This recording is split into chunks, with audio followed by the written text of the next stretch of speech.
नमस्कार. आज सुप्रसिद्ध कवयित्री मनीषा दीक्षित यांचा स्वया हा कविता संग्रह कॉन्टिनेंटल प्रकाशनातर्फे प्रकाशित होत आहे. याचा मनापासून आनंद आहे.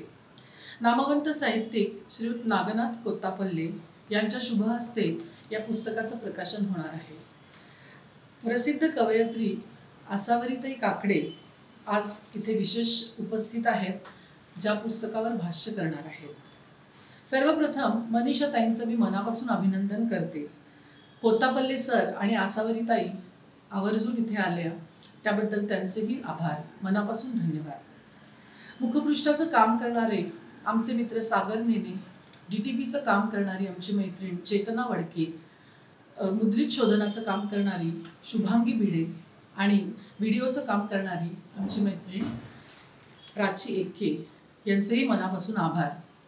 पुस्तक निर्मिती हे ॲक्च्युली टीम वर्क आहे, त्यामुळे या सगळ्यांचा नामोल्लेख केल्याशिवाय मला पुढे नक्की जाता येणार नाही. 82 वर्षाची प्रदीर्घ परंपरा लाभलेल्या कॉन्टिनेंटलने आजवर अनेक पुस्तकं, शेकडो पुस्तकं प्रकाशित केली. त्यात कथा, कविता, समीक्षा, ललित गद्य, कादंबऱ्या, नाटकं असे वेगवेगळे वाङ्मय प्रकार हाताळले. कवी कुसुमाग्रज, बाबू बोरकर, अश्विनी धोंगडे, प्रवीण दवणे, संदीप खरे, आसावरीताई काकडे अशांसारख्या अनेक दिग्गज कवी कवयित्रींची पुस्तकं, कविता संग्रह प्रकाशित केले. आज मराठी साहित्यात कथा आणि कविता यांचा जोम जरा ओसरलेला दिसतो, पण तशाही परिस्थितीमध्ये अभिजात साहित्य म्हणून कॉन्टिनेंटलने कथा आणि कविता प्रकाशित करणं हे आमची परंपरा ही चालूच ठेवलेली आहे. आत्ताच चैतन्य डुमरे या नवोदित कवीचा कोरी वही निळीशाई हा कविता संग्रह कॉन्टिनेंटलने प्रकाशित केला आहे. आजच्या उत्सवमूर्ती मनीषा दीक्षित यांचं रेतीवरल्या रेगा, हे घड्याळ, वाळूचं, बर्फाचे दिवस आणि इतर कविता असे अनेक कविता संग्रह कॉन्टिनेंटलतर्फे प्रकाशित झाले आहेत. मनीषाताई या एक अतिशय सर्जनशील आणि संवेदनाक्षम कवयित्री. कधीही कुठलाही आव न आणता, शो न करता त्यांच्या तरल भावना, संवेदना, विविध अनुभव उतरवणं, शांतपणे उतरवणं, त्यांचं लिखाण चालू ठेवणं हे त्यांचं सतत चालू असतं. वरवर साध्या वाटणाऱ्या कवितेत अतिशय सखोल चिंतन असतं, तत्त्वज्ञान दडलेलं असतं. मनीषाताईंच्या कवितेतून त्यांची फ्लॉवर अरेंजमेंटची आवड, निसर्गाची आवड, त्यांच्या प्रवासाने त्यांचं आयुष्य संपन्न केलेलं आयुष्य, वेगवेगळ्या नात्यांवरचे कंगोरे, जीवनाविषयक त्यांचं सखोल आकलन असं उलगडत जातं. अनेक विषयांना स्पर्श करणाऱ्या या कविता संग्रहातील काही कविता मला स्वतःला माझ्या हृदयाला अतिशय भिडल्या. त्यांपैकी वडील गेले तो दिवस. मी तुम्हाला ही कविता सादर करते. जथ्या जथ्यांनी उसळतायत लाटा, रोगाला प्रतिकार करणाऱ्या, रक्तातल्या पांढऱ्या पेशींसारख्या किनाऱ्यावर उमटतायत भीतीची वलय, आयुष्याच्या उंजळीतून निसटून चाललीये भेटीची आस. हा वळणावळणाचा रस्ता मनाच्या घालमेलीसारखा, धाप लागल्यागत वाहतोय वारा, तो उडून चाललाय पक्षी दूर, कंठातून घालत वात्सल्य हाक. दूर पर्वत रांगांमध्ये बुडत बुडत चाललाय दिवसाचा श्वास. दादा म्हणजे माझे वडील गेल्यावर मी हे सगळं जसंच्या तसंच अनुभवलेलं आहे. अनामिक भीती, आयुष्याच्या उंजळीतून निसटून चाललेली भेटीची आस, मनाची घालमेल, वेदना, दुःख, वात्सल्य हाक घालून दूरवर जाणारा पक्षी आणि माझा बुडत चाललेला श्वास. वडील गेल्यावर कुठलीही लेक हाच तर अनुभव घेत असणार. या कविता संग्रहात झोप 1, 2, 3, 4, 5 आणि निद्रादेवी या कविता आहेत. मला असं वाटतं मनीषाताईंनी या कविता जणू माझ्यावर किंवा माझ्यासाठीच लिहिलेल्या आहेत. मध्यरात्री कधीतरी जाग येते आणि तळजाईच्या दिव्यांकडे मी बघत माझा मेंदू उगाच काही कारण नसताना शिणवत बसून राहते. तेव्हा या कविता वाचल्यावर मला असं वाटलं की किती या कवितांशी मी जोडली गेलेली आहे. माझ्यासारख्या अनेक मित्रमैत्रिणी व्हॉट्सॲप किंवा फेसबुकवर असे रात्री जागत असतात, ऑनलाईन असतात. त्यांना या कविता नक्कीच आवडतील असा मला विश्वास वाटतो. त्यातील एक कडवं मला फार भावलं, ते मी तुमच्यासमोर सादर करते. रोजच्या सारखी पुन्हा आलीये रात्र, एक काळी पावती फाडून हातात ठेवतीये. पुन्हा द्यावा लागणार तिला अनिद्रेचा टोल दिवसाच्या हद्दीत प्रवेश करण्यापूर्वी. मला ही कविता स्वतःला फार आवडली आणि म्हणजे मला ती खूप जवळची वाटली. त्यांची इकेबाना ही एक अतिशय साधी सरळ दिसणारी कविता पण जीवनाचा खूप सखोल अर्थ सांगणारी आणि खूप सखोल तत्वज्ञान सांगणारी कविता आहे. त्या स्वतः खूप चांगलं इकेबाना करतात. ती कविता सादर करते मी तुमच्यासमोर. पुष्पपात्रात हिरवीगार पाने लावताना कसे उतरते आकाश तत्व तिच्या हातात, आणि बागदार अशी डहाळी मागून पुढे डोलताना प्रकाश वर्षे तर तिच्या नेत्रातून झुलत राहतात. पाण्यात पाय सोडून बसलेली ही फुलं कुठल्यावर जळाचा निर्देश करत असतील, आणि जेव्हा ती नाकारत नाही भोंड फूल, पिकलं पान, शुष्क फांदी, तेव्हा तिला नेमकं काय सुचवायचं असतं. ईश्वर, पृथ्वी आणि माणूस हे आदिम बिंदू सांधत कसा साकारते ती परमत्रिकोण तिच्या हातांना विचारा. मनीषाताईंचं अतिशय सर्जनशील मन या कवितेतून भोंड फूल, पिकलं पान, शुष्क फांदी या एलिमेंट्सना नाकारत नाही तर ते स्वीकारतं, आणि ते जेव्हा स्वीकारतं तेव्हा इकेबानाच्या फुलापानातून त्या ईश्वर, पृथ्वी, माणूस, आकाशतत्व अशा गहन एलिमेंट्सशी जोडल्या जाताना दिसतात. मला ही स्वतःला अतिशय आवडलेली भावलेली कविता आहे. स्वया या कविता संग्रहाचं सर्व रसिक मनापासून स्वागत करतील असा मला विश्वास वाटतो. मी सगळ्यांचं पुन्हा एकदा अभिनंदन करते, सगळ्यांना धन्यवाद देते, तुम्हालाही सगळ्यांना धन्यवाद देते मनापासून, आणि माझं छोटंसं मनोगत आटोपतं घेते. मनीषाताईंची कविता नावाची एक अतिशय आशयघन कविता आहे, ती मी तुमच्यासमोर सादर करते. एखादं काम हातावेगळं करावं तशी पानं उलटता उलटता वाचून मनावेगळी करू नये कविता. तिला रुजू द्यावं वटवृक्षासारखं, तिनं पुढं केलेलं पारंब्यांचे हात या कुठल्या उपऱ्या मुळ्या म्हणून छाटून टाकू नयेत. डोळ्यांना दिसलं नाही आणि हाताला लागलं नाही म्हणून पाणी नाहीच असं म्हणू नये. जरा जमिनीला कान लावावा, खूप खोलातून खळाळ ऐकू येईल. धन्यवाद.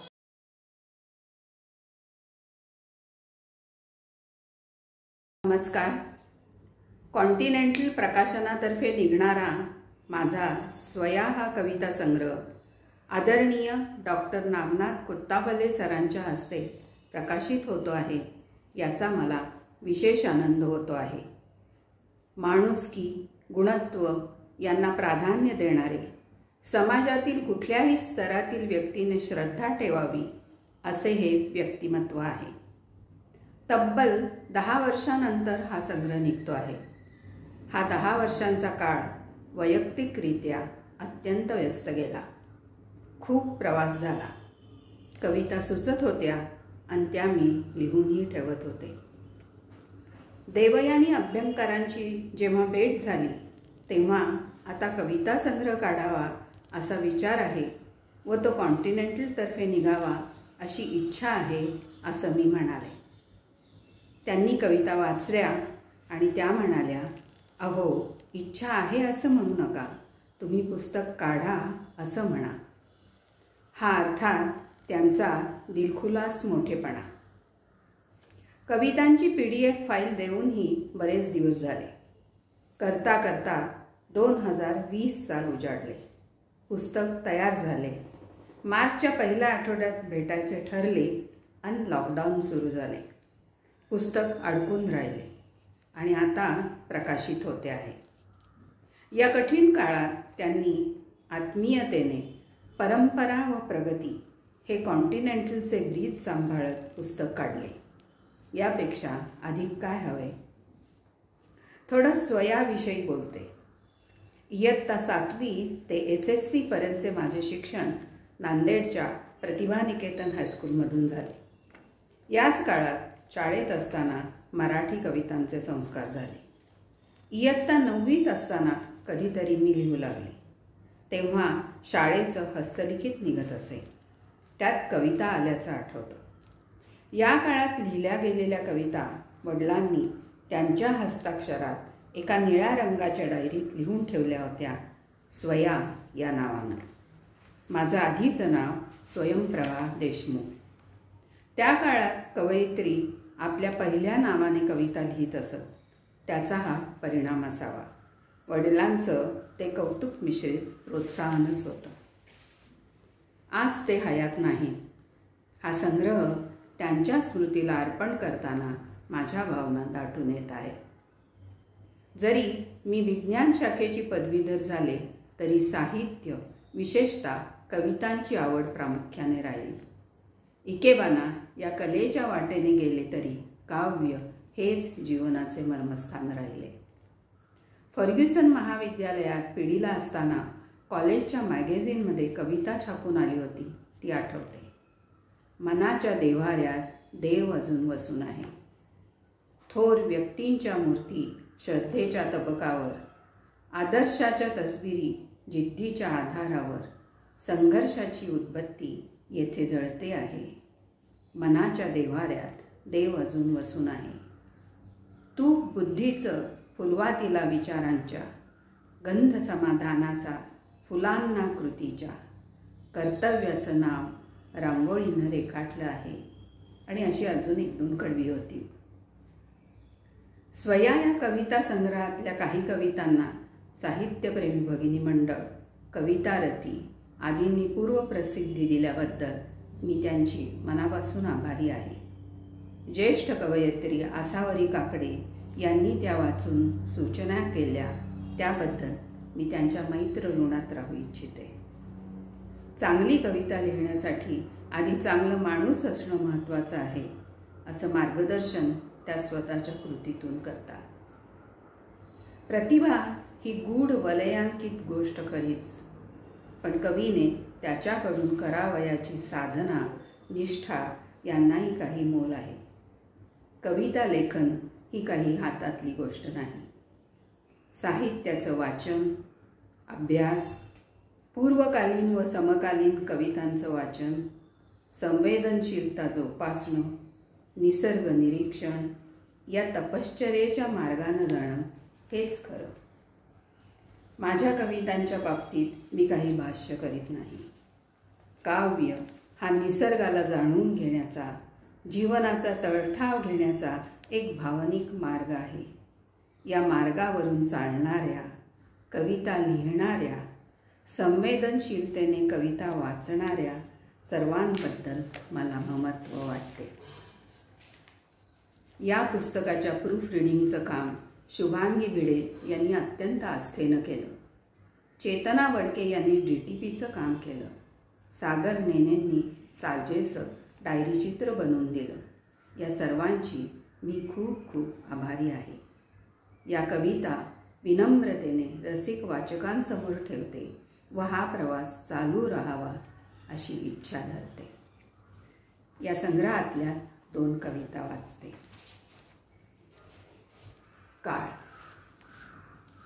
काळ जातो निघून सुळकन पाण्याआड मासोळीसारखा. काळ जातो निघून सुळकन पाण्याआड मासोळीसारखा. समुद्र किनाऱ्यावर पदछटा उंटवर दूर दूर दिसेनासा होतो. आपण म्हणतो काळाच्या संदर्भात, दिवस असे होते आणि दिवस असे आले, एवढंच. पण तो तर म्हणतोय, मी कितीदा तरी अलवार हात फिरवला तुमच्या आयुष्यावरून, तुम्ही थरारला नाही. टपटपलो प्राजक्तासारखा दिगंती, तुम्ही तो परिमळ हुंगला नाही. सांगू का, मी आहे इतिहासाची पानं फडफडताना होणारा आवाज. मी जन्म मृत्यूच्या महामार्गावरचं सुरक्षित वळण. मीच तो कवीच्या हृदयातून संथपणे स्त्रवणारा अक्षरलोलक थेंब. शहर. घरातून बाहेर पडण्यापूर्वी एकेका नागपुडीत एक यंत्र बसवा हवा शुद्ध करण्याचं.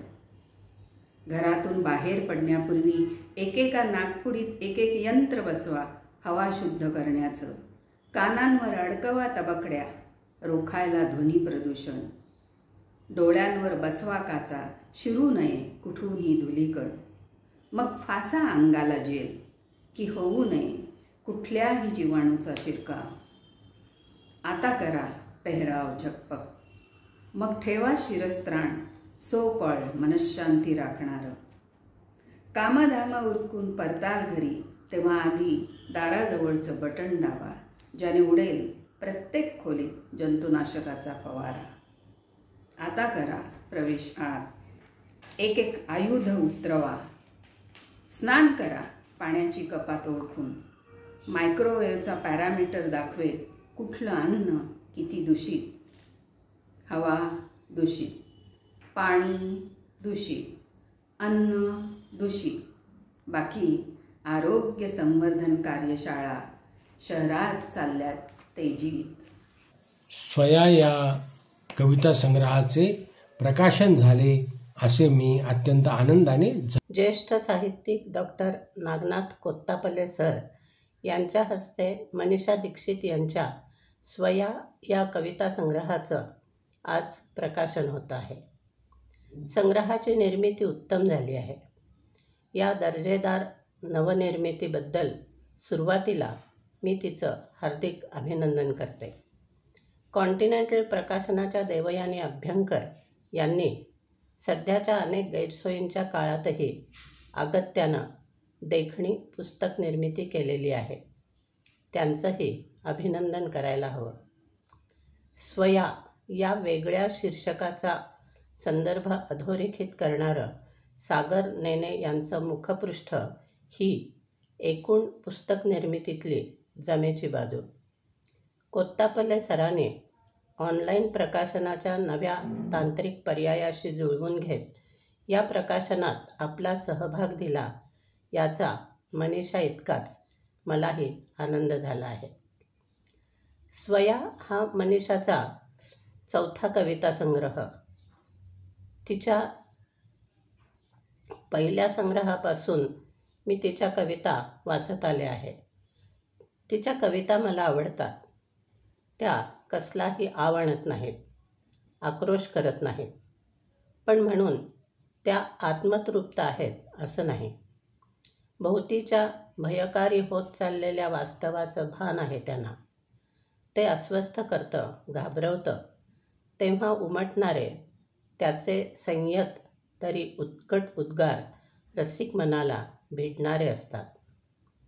मनीषाच्या कवितांचं मला आवडणारं वैशिष्ट्य म्हणजे त्यात सहज येणाऱ्या रोजच्या जगण्यातल्याच तरी वेगळा आयाम घेऊन येणाऱ्या प्रतिमा. त्या आधुनिक काळातल्या जगण्याशी नातं सांगणाऱ्या असतात, तशा अगदी देशी वाण्याच्याही असतात. 2 उदाहरणं देते. एका कवितेत एका दृश्याचं वर्णन करताना म्हटलंय, इवली इवली असंख्य उगवून आलेली बाळरोपं, त्यांना एकाच ताटात भरवते माती. इवली इवली असंख्य उगवून आलेली बाळरोपं, त्यांना एकाच ताटात भरवते माती. एक घास वाऱ्याचा, एक घास वाऱ्याचा, एक दिशांचा, एक किरणांचा. दृश्य तसं साधंच, पण त्याच्या वर्णनात आलेल्या भव्य प्रतिमांमुळे ते विलोभनीय झालं आहे. दुसरं उदाहरण. भूतकाळ या कवितेत म्हटलंय, सणवाराच्या गोडधोड जेवणाचं काही कौतिक नाही राहिलं कुणाला. क्रीमचे लेअरवर लेअर चढवत पेस्ट्री सजावी, तशा रोजच झडता आहेत अनलिमिटेड स्वीटसह पार्ट्या. स्वया कविता संग्रहातल्या कवितांमध्ये अशा अनेक दृश्य प्रतिमा आहेत. त्या आपल्या वेगळेपणानं कविताशय उत्कट करून वाचकांपर्यंत पोचवतात. अशा लेखनशैलीमुळे एकूण कवितांच्या गलबल्यात मनीषाच्या कवितेला तिचं असं वेगळं स्थान मिळालेलं आहे. आजच्या प्रकाशनाच्या निमित्तानं मला आवडलेल्या आणखी काही कवितांचा परिचय मी करून देते. स्पंदन या कवितेत म्हटलंय, इतक्या भाषा, इतक्या कविता, इतके लिहिणारे अजून लिहित आहेत. का? का हा एकाक्षरी प्रश्नांची अनेक वलय निर्माण करणारा आहे. खरंच का लिहिल्या जातात कविता सतत? कोणत्या प्रेरणा असतात कविता लिहायला भाग पाडणाऱ्या? कवीला केवळ शब्दातून व्यक्त व्हायचं असतं काय? नाही, उतराई व्हायचं असतं कुणाकुणाच्या ऋणातून. स्वया या कविता संग्रहातली सासूबाई ही सासूबाईंचं व्यक्तिचित्र असलेली भावपूर्ण कविता वाचल्यावर मला हे प्रकर्षानं जाणवलं. कशाची कबुली देऊन भावनिक ऋणातून मुक्त करत असते कविता. अळूची भाजी या कवितेत जगून झालेल्या आयुष्याचं शब्दचित्र रेखलंय.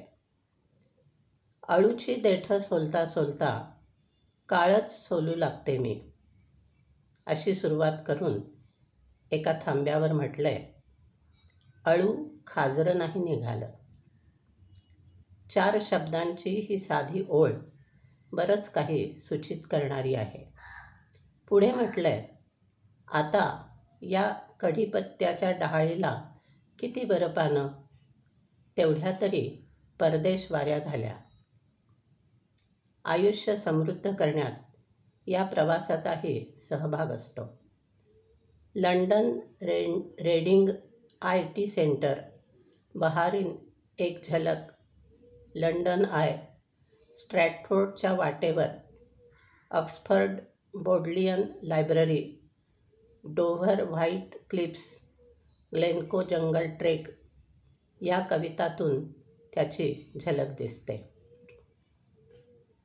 पत्र या कवितेच्या आशयाचा दृश्य आवाका छोटासाच, पण पत्रातल्या एका वाक्यानंतर आलेलं उद्गारचिन्ह आपल्या कृशकाय रूपातून संवेदनशील मनात काय पोचवतं त्याचे कवितेतील बारकावे वाचण्यासारखे आहे. ब्रह्मानंद ही कविता अशीच रोजच्या जगण्यातली उत्कटता शिगेला पोचवणारी. बाळ ब बोलू लागतं तेव्हा आजीला घरभर ओंकार घुमल्यासारखं वाटतं. बाळ मांडीवर विसावतं तेव्हा विश्वासाची लाख फुलं उमलतात. मग अंगाईला दुपारतीचा वास येऊ लागतो. एवढ्याशा गोष्टीवरून केवढ्यांदा खिदळतं बाळ, तेव्हा तर आजीचं मन ब्रह्मानंदात डुंबत राहतं. इकेबाना ही एक पुष्परचनेसंदर्भातली जपानी कला आहे. मनीषानं ही कला आत्मीयतेनं जोपासली आहे. बऱ्याच पुष्परचना प्रदर्शनात भाग घेतलाय, पुरस्कार मिळवलेत. या कलेत रस असलेल्यांच्या पुष्करणी या ग्रुपची अध्यक्ष म्हणूनही ती 2 वर्ष कार्यरत होती. अशा प्रत्येक कलेतून कलाकार वेगवेगळ्या प्रकारे व्यक्त होत असतो. ती कला त्या कलेपुरती सीमित राहत नाही. त्या कलेतून त्याला निसर्गाकडे, एकूण जीवनाकडे बघण्याचा एक व्यापक दृष्टिकोन मिळतो. या कलांच्या आंतरिक अनुबंधातूनही काही निर्मिती होते. त्या दृष्टीने मनीषाची इकेबाना ही कविता पाहण्यासारखी आहे. या कवितेची सुरुवात अशी आहे. पुष्पपात्रात हिरवीगार पाने लावताना कसे उतरते आकाश तत्व तिच्या हातात. पुष्पपात्रात हिरवीगार पाने लावताना कसे उतरते आकाश तत्व तिच्या हातात, आणि पाकदार अशी डहाळी मागून पुढे डोलताना प्रकाशवर्षेच तर तिच्या नेत्रातून झुलत राहतात. कवितेत शेवटी म्हटलंय, ईश्वर, पृथ्वी आणि माणूस. ईश्वर, पृथ्वी आणि माणूस हे आदिम बिंदू सांधत कसा साकारते ती परमत्रिकोण, तिच्या हातांना विचारा, तिच्या हातांना विचारा. मनीषाच्या एकूण कवितांचा पोत कळण्यासाठी एवढी उदाहरणं पुरेशी नाहीत खरं तर. पूर्ण संग्रह सलग वाचताना जाणवलं की गाण्याची मैफल रंगत जावी शेवटी शेवटी तशा या संग्रहातल्या कविता अधिक चढत गेल्या आहेत. शहर 1, शहर 2 या कविता वायफाय जगाला जोडलेल्या आजच्या महानगरांचे वास्तव दर्शन घडवत अस्वस्थ करतात. झोप हा रोजचा प्रत्येकाचा अनुभव. त्या संदर्भातल्या 5-6 कविता त्यातल्या आर्ततेसह पुन्हा पुन्हा अनुभवाव्या अशा आहेत. प्रश्नचिन्ह या कवितेतली घरात माणसं नव्हे प्रश्नचिन्ह राहतात ही पहिलीच ओळ डोळ्यासमोर अशा घराचं चित्र उभं करत पोटात कालवा कालव करणारी आहे. वृद्धाश्रम नकाशा मी निघून जाईन त्या वाटेने या कविता भैरवीसारख्या ऐकल्यावर टाळ्या वाजवायचं विसरून स्तब्ध करणाऱ्या. त्या एकदा वाचून समाधान होत नाही. सर्व कविता वाचून झाल्यावर संग्रह परत पहिल्यापासून वाचावा असं वाटत राहतं. मनीषाकडून अशा उत्तमोत्तम कविता आणखी लिहिल्या जाव्यात याच हार्दिक शुभेच्छा. धन्यवाद. स्वया या कविता संग्रहाच्या कवयित्री आणि मराठीतील सुप्रसिद्ध कवयित्री मनीषा दीक्षित, प्रमुख पाहुण्या सुप्रसिद्ध कवयित्री आसावरी काकडे, कॉन्टिनेंटल प्रकाशनाचे जाणते चालक आणि बंधू भगिनींनो, महाजालावरून एका चांगल्या कविता संग्रहाचे प्रकाशन होत आहे याबद्दल मी प्रथमतः आनंद व्यक्त करतो आणि या प्रकाशन समारंभात आपण मलाही सहभागी करून घेतले त्याबद्दलही मी आपले प्रथमतःच मनपूर्वक आभार मानतो. मनीषा दीक्षित हे नाव आता मराठी कवितेत सुपरिचित आणि सर्वमान्य झालेले नाव आहे. आपली स्वतःची वेगळी वाट चोखाळत त्या गेल्या अनेक वर्षांपासून कविता लिहित आहेत. आतापर्यंत त्यांचे रीतीवरल्या रेघा, हे घड्याळ वाळूचे आणि बर्फाचे दिवस आणि इतर कविता हे 3 संग्रह प्रकाशित झाले आहेत. आता त्यांचा कविता संग्रह स्वया हा कॉन्टिनेंटल प्रकाशनातर्फे प्रकाशित होत आहे. त्यांच्या आधीच्या कविता संग्रहासारखाच हाही स्वतःची वेगळी वाट अधोरेखित करणारा, मराठी कवितेत भर घालणारा असा एक वेगळा कविता संग्रह आहे असे म्हणावे लागते. आणि त्यासाठी प्रथमतः मी कवयित्री मनीषा दीक्षित यांचे मनपूर्वक अभिनंदन करतो. स्वयामधली कविता ही साधी, सरळ आणि वरकरणे नितांत सोपी वाटणारी कविता आहे. हे यासाठी नोंदवायचे की कविता म्हटले की प्रतिमा आणि प्रतीके येणारच हे गृहीत असते. पुष्कदा गुंतागुंतीच्या प्रतिमांमधून कविता अधिकाधिक अर्थघन होत जाते.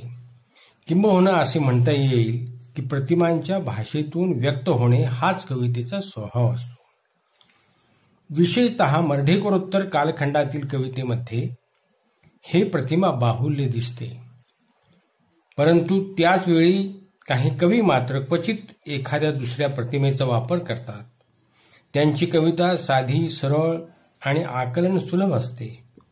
उदाहरण नारायण सुर्वे यांच्या कवितेत क्वचित एखादी दुसरी प्रतिमा येते, पण एकूण कविताच मुळे आकलन सुलभ आहे असे जाणवायला लागते.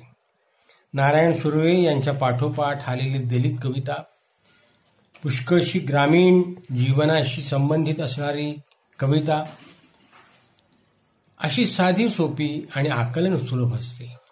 स्त्रियांची कविता ही अशीच साधी, सोपी आणि आकलन सुलभ असते. काही अपवाद असतील. मनीषा दीक्षित यांची कविता ही अशीच आहे. त्यामुळे या कवितेतून व्यक्त होणारे कवयित्रीचे व्यक्तिमत्व अतिशय पारदर्शक रीतीने वाचकांना जाणवून जाते आणि हे या कवयित्रीचं अत्यंत महत्वाचं वैशिष्ट्य आहे. परंतु एखादी कविता साधी सोपी आणि आकलन सुलभ आहे असे जेव्हा आपण म्हणतो तेव्हा एकदा वाचली की ती कविता संपली असे मात्र होत नाही.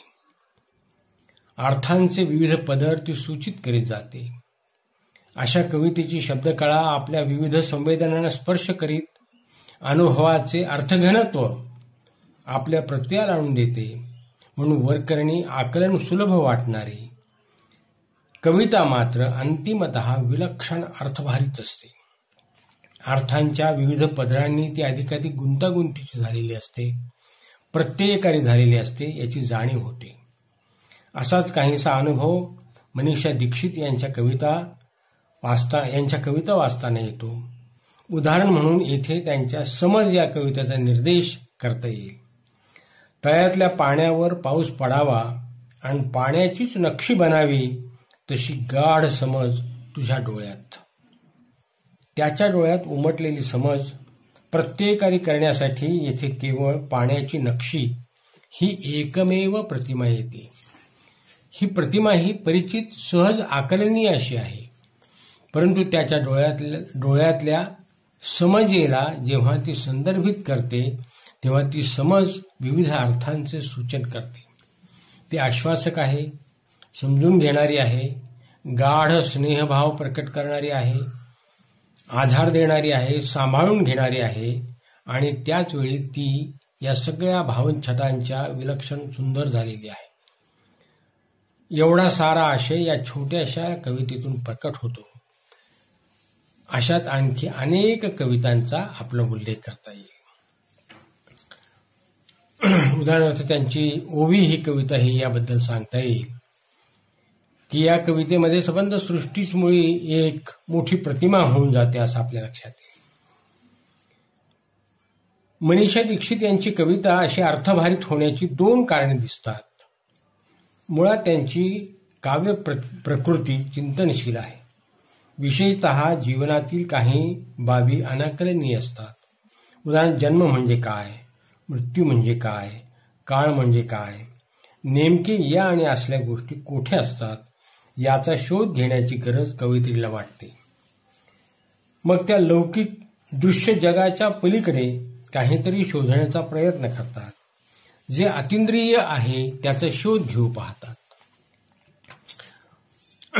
उदाहरणार्थ बुकमार्क घालून पुस्तक छातीवर ठेवून भाषेची नुसती स्पंदने अनुभवूया असे त्या स्पंदन या कवितेत म्हणतात.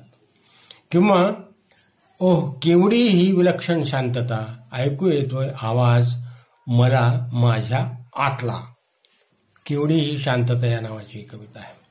भाषेची स्पंदने अनुभवणे, आतला आवाज ऐकणे, चित्रातून चित्रापार जाणे, एकांतातील कवितेचं अवतरणे, जिथे काहीच नसते तिथे काहीतरी असते हे समजून घेणे, ही मनीषा दीक्षित यांची कवी प्रकृती आहे. त्यामुळे ही कविता वाचकांना एका वेगळ्या अलौकिक विश्वात घेऊन जाते. जीवनातील काही प्रश्न सनातन असतात. कितीही विचार केला तर त्यांची समाधानकारक आणि अंतिम उत्तरे मिळणं अवघड असतं. अशा सनातन प्रश्नांचा शोधही त्या घेऊ पाहतात. मग त्यांना जाणवते की जगणे आणि मरणे परस्परांच्या जवळच असतात. जणू त्यांचा लपंडाव चाललेला असतो. जगणं मरणं या कवितेत हा लपंडाव फार प्रभावीपणे त्या व्यक्त करतात.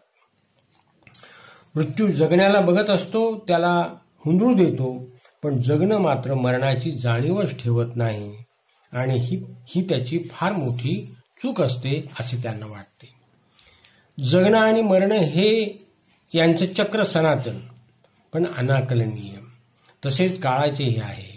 सुखाच्या क्षणी काळ जाणवत नाही, दुःखाच्या क्षणी मात्र तो जाणवतो, नव्हे तो हादरवून सोडतो. तेव्हा आपण त्याची नोंद घेतो. वस्तुतः काळ हा सतत वाहत असतो. तुमच्या सुखदुःखाशी त्याचे काही देणे घेणे असत नाही.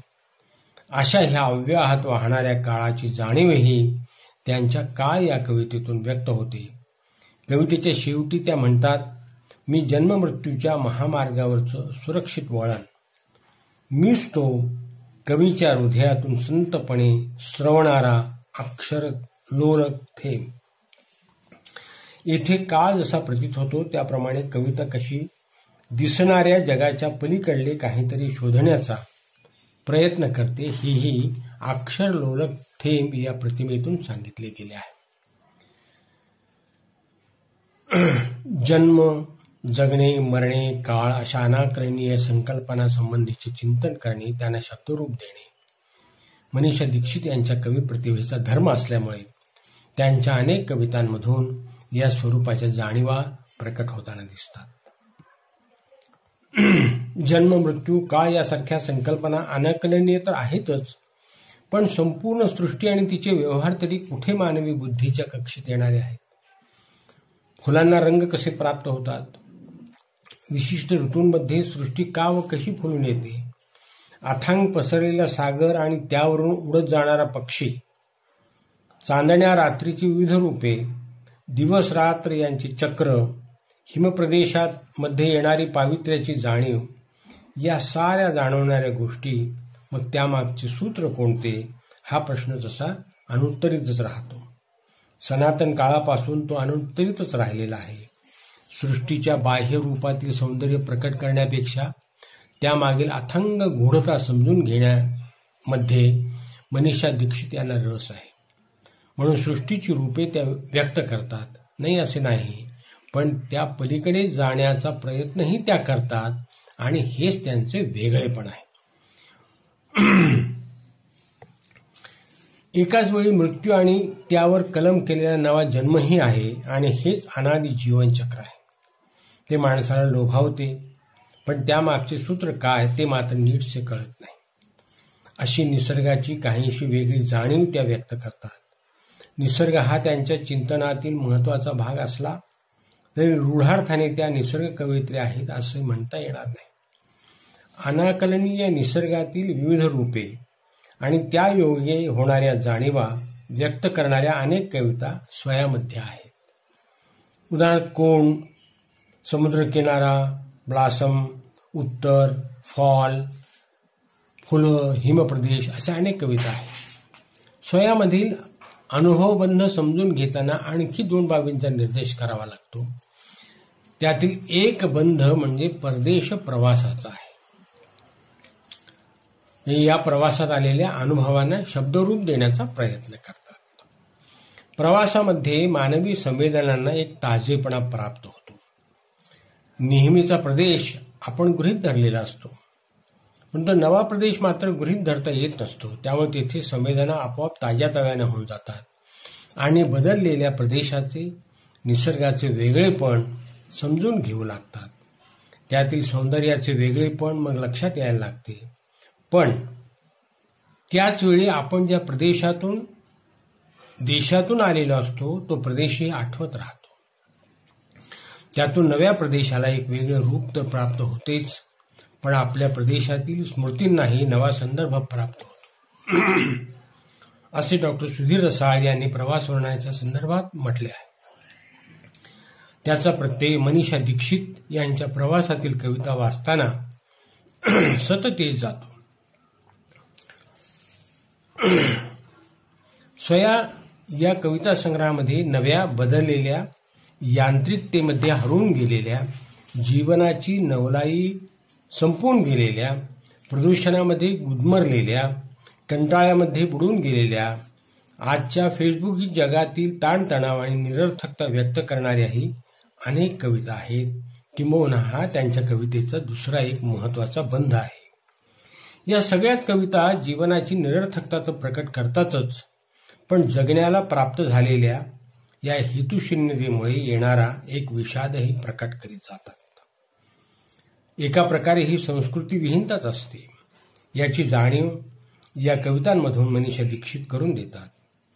शहरासंबंधीच्या 3 कविता, नैराश्य, कंटाळा, चाकोरी, भूतकाळ, फेसबुक या आणि यासारख्या कवितांमधून बदललेल्या जगातील वेदना त्या प्रकट करतात. एवढेच नाही तर झोप येणे न येण्याच्या संदर्भातील या संग्रहात ज्या 5-6 कविता आहेत त्याही या नव्या जगाशी संबंधित अशाच आहेत. मनीषा दीक्षित यांच्या कवितांमधून आपण उताराला लागल्याची जाणीवही प्रकट होते. व्यक्तींच्या वयोमानाप्रमाणे प्रकट होणाऱ्या अनुभवांचे स्वरूपही बदलते. तसे बदलणे स्वाभाविक आहे, परंतु ते सगळ्याच कवीच्या कवितेतून होते असे मात्र नाही. ज्या कवींच्या कवितेचा एक पदर लौकिक जीवनाशी घट्ट बांधलेला असतो तेथेच अशा जाणीवा प्रकट होतात. उदाहरणार्थ बारा तांबे यांच्या कवितेत ही जाणीव दिसते, पण केशवसुतांच्या कवितेत ही दिसत नाही. हा मुद्दा जरा नीट समजून घेतला पाहिजे, कारण कविता हा कवीच्या व्यक्तिमत्वाचा थेट आविष्कार करणारा असतो. कवी आपले भावजीवन कवितेतून व्यक्त करतात, तर काही कवी आपले लौकिक जीवनही व्यक्त करतात. दलित कविता, स्त्रियांच्या कविता, ग्रामीण कवितांमधून कवी आपल्या भावजीवनाबरोबर लौकिक जीवनही व्यक्त करतात आणि त्यामुळे या कवितांना एक वेगळे परिमाण प्राप्त होते. मनीषा दीक्षित यांच्या कवितेलाही हे वेगळे परिमाण निश्चितच प्राप्त झालेले आहे. स्त्रियांची कविता म्हटली की ती कौटुंबिक अनुभवांची, नातेसंबंधातील ताणतणावांची अभिव्यक्ती करते किंवा नाही असा शोध घेतला जातो. मराठी काव्य समीक्षेला लागलेली ही एक सवय आहे किंवा खोड आहे. या सवयीच्या प्रभावातून मीही असाच काहीसा शोध घेतला. तेव्हा कौटुंबिक अनुभवांची, नातेसंबंधातील ताणतणावाची आणि गोडव्याची अभिव्यक्ती करणाऱ्या अनेक कविता या संग्रहात आहेत. उदाहरणार्थ जून परिणत ही कविता वृद्धापकाळातील पती पत्नीच्या नात्याला प्राप्त झालेले स्नेहाद्र रूप प्रकट करताना दिसते. किंवा परिष्करण मध्येही अधिक चांगलं जगता आलं असल्याची जाणीव व्यक्त होते. ब्रह्मानंद, नुसती, वृद्धाश्रम, प्रश्नचिन्ह, आळूची भाजी अशा आणखी काही कविता मधून कौटुंबिक प्रेम घुसमट व्यक्त होत जाते. सासूबाई सारखी कविता अनेक अर्थाने लक्षणीय आहे. वय वाढल्याशिवाय सासूबाईंचे त्यांच्या काळातील वागणे कळत नाही याची अर्थपूर्ण जाणीव त्या व्यक्त करतात. या नात्याबद्दल त्या एका ठिकाणी म्हणतात, खरं तर नात्याला लटकून असते एक जोड नाते, त्यासाठी ठेवला असतो आपण जीव गहाण, म्हणून तर डोळ्यातल्या पाण्याला घातली जाते समंजस आण. नातेसंबंधातील अनुभव अगर निसर्गामधील गूढतेचा शोध घेणारी कविता असेल, अनुभवातील तरलतेचा शोध कवयित्री घेत राहतात. हेही त्यांच्या कवितेचे एक वेगळेपण आहे. नात्यांचा शोध घेणारी फारशी कविता पुरुष कवी लिहिताना दिसत नाहीत. अर्थात अपवाद आहेतच. खरे म्हणजे नाती दोघांची असतात, संसार दोघांचा असतो. तरीही पुरुष कवी नात्यांच्या शोधात का रमत नाही हा महत्वाचा प्रश्न आहे आणि त्याची उत्तर देण्यामधून आपल्या संस्कृतीच्या संबंधीचं पुष्कळसं चिंतन प्रकट होऊ शकतं असं मला वाटतं. पुन्हा एकदा मनीषा दीक्षित यांचे मराठी वाचकांना एक उत्तम कविता संग्रह दिला त्याबद्दल मनपूर्वक अभिनंदन करतो आणि मी आपली रजा घेतो. पुन्हा एकदा मनपूर्वक आभार.